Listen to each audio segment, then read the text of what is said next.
नमस्कार दोस्तों। क्या आपने कभी व्यक्तित्व की सुगंध महसूस की है? यह उस महंगे इत्र से बिल्कुल अलग होती है जिसे दौलत तो खरीद सकती है, पर जो हवा में घुलकर गायब हो जाती है। यह कहानी एक ऐसे साधारण व्यापारी की है जिसने अपनी पूरी संपत्ति एक ऐसे सौदे में लुटा दी जिसे दुनिया ने घाटे का सौदा कहा।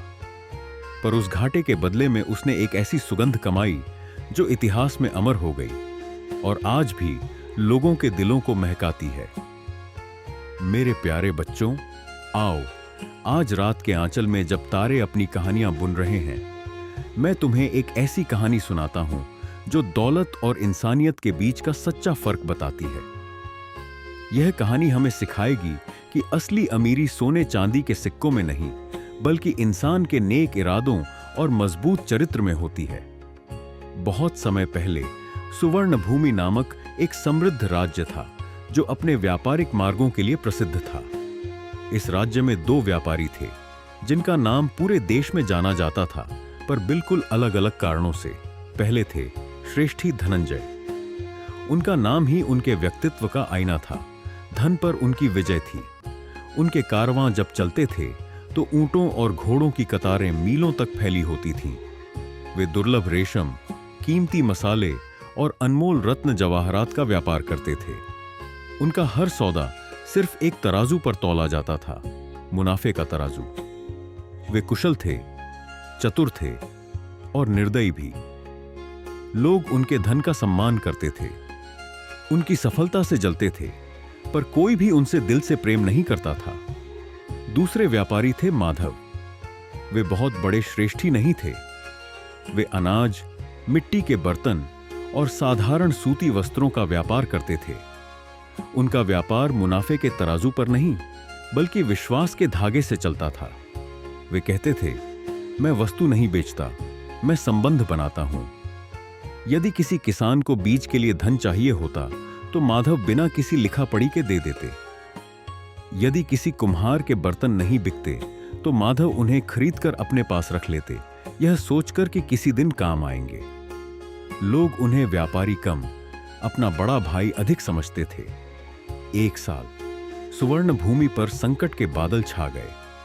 राज्य के उत्तरी छोर पर, जो दुर्गम पहाड़ों के पार बसा था, भयंकर अकाल पड़ा।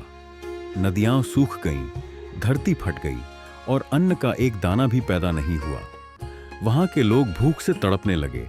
यह खबर जब राजधानी पहुंची तो महाराज ने सभी बड़े व्यापारियों की सभा बुलाई। उन्होंने कहा, यह परीक्षा की घड़ी है। राज्य के उत्तरी हिस्से में हमारे भाई बहन भूखे हैं। मैं चाहता हूं कि आप सब व्यापारी अपने अन्न के भंडार उनके लिए खोल दें, अपने कारवां वहां भेजें। मैं आपको मुंह मांगा दाम दूंगा। सबकी नजरें धनंजय पर टिक गईं। वे सबसे बड़े व्यापारी थे।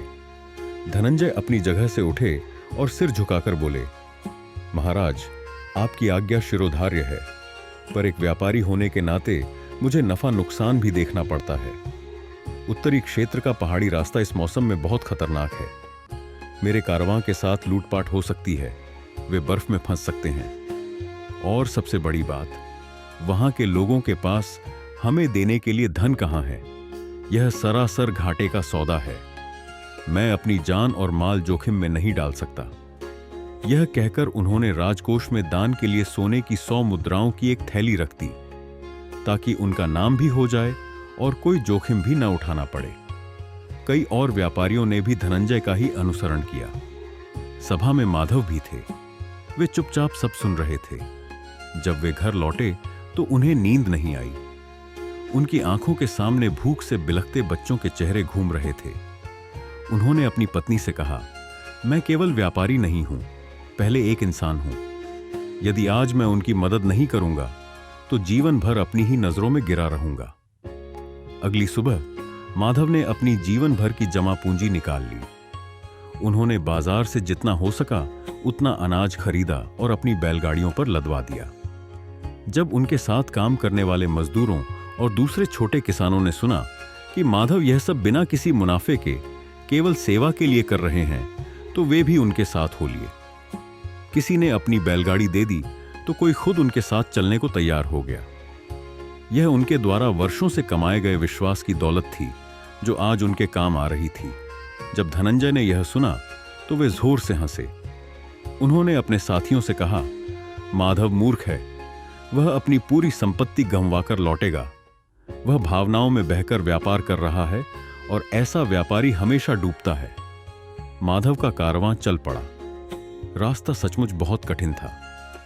पहाड़ी दर्रों में मौसम ने अपना असली रूप दिखाया। एक रात ऐसी मूसलाधार वर्षा हुई कि रास्ता नदी बन गया और कीचड़ में धंसकर उनकी एक सबसे बड़ी गाड़ी का पहिया टूट गया। अनाज की बोरियां भीगने लगीं। अंधेरी तूफानी रात में सब हिम्मत हार बैठे। उनके एक पुराने साथी ने हाथ जोड़कर कहा, माधव, हमें क्षमा करो। धनंजय ने सही कहा था, यह मूर्खता है। हम सब यहां मारे जाएंगे। हमारे भी बच्चे परिवार हैं। एक पल के लिए माधव का दिल भी कांप गया। उन्हें लगा कि शायद उन्होंने सच में भावनाओं में बहकर सबका जीवन दांव पर लगा दिया है। पर फिर उन्होंने अपनी आंखें बंद कीं और उन भूखे बच्चों के चेहरों को याद किया। उन्होंने अपनी आंखें खोलीं। उनकी आवाज में एक नई दृढ़ता थी। उन्होंने कहा, भाइयों, अगर हम लौट गए तो हम तो जी जाएंगे, पर इंसानियत मर जाएगी। ये बोरियां अनाज की नहीं, ये हजारों बच्चों की सांसें हैं। जब तक मुझ में प्राण है, मैं इन सांसों को टूटने नहीं दूंगा। तुम सब लौटना चाहो तो लौट जाओ। मैं इस गाड़ी को अकेले खींचकर ले जाऊंगा।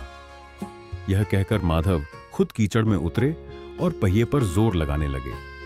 उन्हें ऐसा करते देख सभी साथियों में एक नई हिम्मत का संचार हुआ। वे सब एक साथ बोले, नहीं सेठ, जब मौत बांटनी नहीं है तो जीवन भी अकेले क्यों बांटोगे? हम सब साथ हैं। उस रात पूरी टोली ने मिलकर गाड़ी को कीचड़ से निकाला। आगे चलकर एक संकरे रास्ते पर लुटेरों ने उन्हें घेरने की कोशिश की, पर जब उन्हें पता चला कि यह कारवां गरीबों की मदद के लिए जा रहा है, तो उनके सरदार ने भी उन्हें सम्मान से जाने दिया।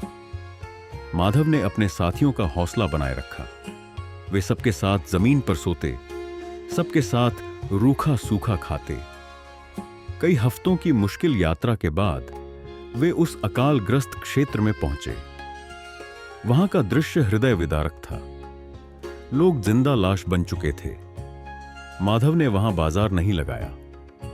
उन्होंने गांव के मुखिया के साथ मिलकर सामुदायिक रसोई बनवाई, और जब तक उनका लाया हुआ सारा अनाज खत्म नहीं हो गया, वे वहीं रुककर अपने हाथों से लोगों को भोजन परोसते रहे। उन्होंने बच्चों को कहानियां सुनाई, बड़ों को हिम्मत दी और उनमें जीने की एक नई उम्मीद जगाई। जब वे वापस लौटे तो उनकी गाड़ियां खाली थीं और उनकी जेब भी खाली थी। वे अपना सब कुछ लुटा चुके थे।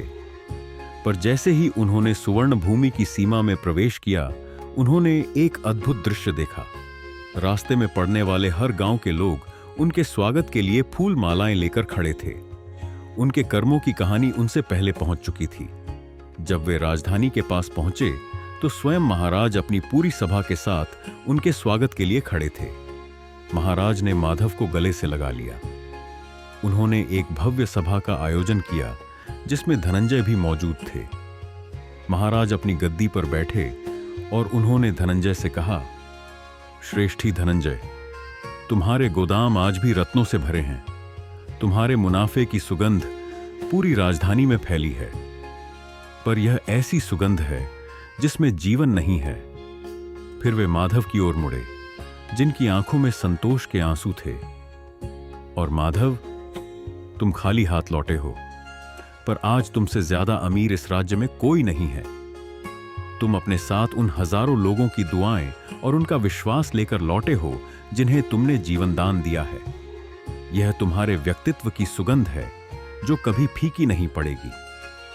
महाराज ने घोषणा की, आज से राज्य के अन्न भंडार और रसद की पूरी जिम्मेदारी माधव की होगी। उस दिन धनंजय सोने के ढेर पर बैठे हुए भी खुद को दुनिया का सबसे गरीब इंसान महसूस कर रहे थे। तो मेरे बच्चों, धनंजय ने इत्र और फूलों की सुगंध को चुना, जो आकर्षक तो होती है पर अस्थायी होती है। और माधव ने अपने चरित्र, अपनी इंसानियत को चुना, जिसकी सुगंध दिखती नहीं पर दिलों में हमेशा के लिए बस जाती है। याद रखना, कहीं कहीं तो फूलों और इत्र की सुगंध होती है और कहीं कहीं व्यक्तित्व की सुगंध अधिक अच्छी होती है। अतः अपना व्यक्तित्व उत्तम बनाएं। जीवन में सफलता पाना, धन कमाना, यह सब जरूरी है, पर यह सब करते हुए यह कभी मत भूलना कि तुम्हारी असली पहचान इससे नहीं बनेगी। तुम्हारी असली पहचान तुम्हारे कर्मों से, तुम्हारी दया से और तुम्हारी निस्वार्थ सेवा से बनेगी। इसलिए जाओ और अपने जीवन को केवल सफल नहीं बल्कि सार्थक भी बनाओ। कहानी पसंद आई तो एक लाइक तो बनता है। कमेंट करके बताइए इस कहानी से आपने क्या सीखा। चैनल को सब्सक्राइब कर लीजिए ताकि आपसे कोई भी प्राचीन और अद्भुत कहानी छूट न जाए। हम आपके लिए ऐसी प्रेरणादायक कहानियां लाते रहेंगे। धन्यवाद। आपका प्रेरक साथी वेदार्श।